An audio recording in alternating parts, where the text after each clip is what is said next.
شروع اللہ کے نام سے جو بڑا مہربان نہایت رحم والا ہے۔ السلام علیکم ورحمۃ اللہ وبرکاتہ۔ اعوذ باللہ من الشیطان الرجیم، بسم اللہ الرحمن الرحیم۔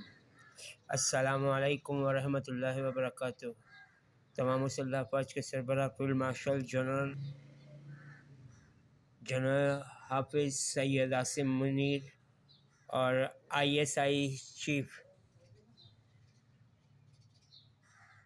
جنرل محمد عاصم ملک صاحب اور ISPR chief inter services public relations chief Ahmed Sharif Chaudhry صاحب اور FIA director federal investigation agency director doctor Usman Anwar صاحب اور NCCIA national cyber crime investigation agency director اور وزیر اعلیٰ پنجاب مریم نواز صاحبہ اور چیف جسٹس آف پاکستان جناب محمد یحییٰ آفریدی صاحب اور وزیر اعظم پاکستان جناب محمد شہباز شریف صاحب اور صدر پاکستان جناب محمد آصف علی زرداری صاحب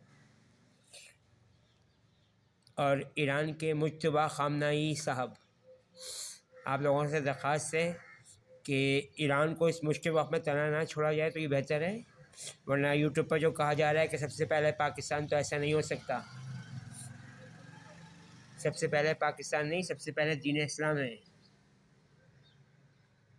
اگر آپ نے اس مشکل وقت میں ایران کو تنہا چھوڑا تو پھر یہ یاد رکھیے گا کہ جب امریکہ آپ پر اٹیک کرے گا یا کوئی بھی اور ملک آپ پر اٹیک کرے گا تو اس وقت کوئی بھی مسلمان ملک آپ کا ساتھ نہیں دے گا اور یہ غلط کام ہو جائے گا۔ تو اس مشکل وقت میں آپ کو ایران کے ساتھ کھڑا ہونا چاہیے۔ آپ کو ایران ایک بھولا بھالا بچہ ہے، اس سے غلطیاں کروائی جا رہی ہیں، کیونکہ ایران میں جو یہودی ہیں وہ مسلمان کے بھیس میں اور اہل تشیع شیعہ کے بھیس میں انہیں گمراہ کر رہے ہیں۔ تو آپ سے درخواست ہے اس حوالے سے غور و فکر کر لیجیے گا کہ اس مشکل وقت میں ایران کو تنہا نہیں چھوڑا جا سکتا۔ تنہا چھوڑیں گے تو یہ نقصان دہ ہو جائے گا۔ تو فیلڈ مارشل سید محمد عاصم سلطان منیر صاحب، آپ سے درخواست ہے کہ اس حوالے سے غور و فکر کر لیجیے گا تو بڑی مہربانی ہوگی۔ لا عاصم اليوم من امر اللہ رحمۃ اللہ۔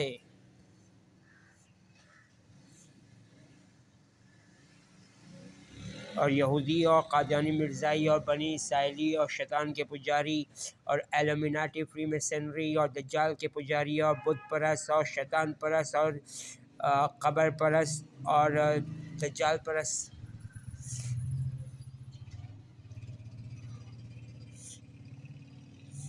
یہ چاہ رہے ہیں کہ مشکل وقت میں آپ ایران کے ساتھ نہ کھڑے ہو، تو ایسی غلطی مت کیجیے گا۔ آپ کو ایران کے ساتھ کھڑا ہونا پڑے گا، کیونکہ 56 سے زیادہ اسلامی ممالک میں ایران بھی شامل ہے۔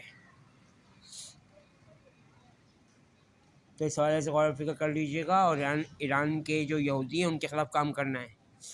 جیسے پاکستان کے یہودی پاکستان میں تباہی و بربادی مچا رہے ہیں، اور پاکستان کے بنی اسرائیلی بھی، اور افغانی یہودی اور ایران کے یہودی بھی، اور دوسرے ممالک کے یہودی بھی جو پاکستان میں موجود ہیں۔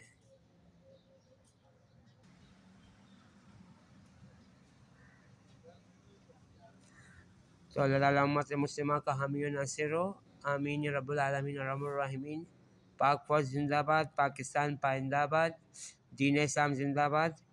اور ایک سوگوار عید کہ پوری دنیا میں مسلمانوں پر ظلم ہو رہا ہے، مسلمانوں کو مبارک ہو، کیونکہ مسلمان خواب غفلت سے جاگنے کو تیار نہیں ہو رہے، تو اس لیے یہ عید سوگوار گزرے گی، کیونکہ فلسطین پر ظلم ہو رہا ہے، آزاد کشمیر میں مقبوضہ کشمیر میں ظلم ہو رہا ہے، بھارت میں ظلم ہو رہا ہے، امریکہ میں ظلم ہو رہا ہے، اسرائیل میں ظلم ہو رہا ہے، برطانیہ میں مسلمانوں پہ ظلم ہو رہا ہے، کیونکہ یہودی بڑے بڑے عہدوں پر موجود ہیں۔ تو اس حوالے سے غور و فکر کر لیجیے گا کہ ان یہودیوں سے، ان قادیانی مرزائیوں سے، ان شیطان کے پجاریوں سے، ان بت پرستوں سے، ان قبر پرستوں سے، ان دجال پرستوں سے، ان شیطان پرستوں سے پاک فوج کو، آرمی چیف کو، فیلڈ مارشل کو، تمام مسلح افواج کے سربراہ، CDF کمبائنڈ ڈیولپمنٹ فورسز کو لڑنا پڑے گا۔ اللہ تعالیٰ اپنی پناہ میں، رحمت میں، حفاظت میں رکھے، آمین یا رب العالمین ارحم الراحمین۔ پاک فوج زندہ آباد، پاکستان پائندہ آباد، دین اسلام زندہ باد، آمین یا رب العالمین ارحم الراحمین۔ اللہ حافظ۔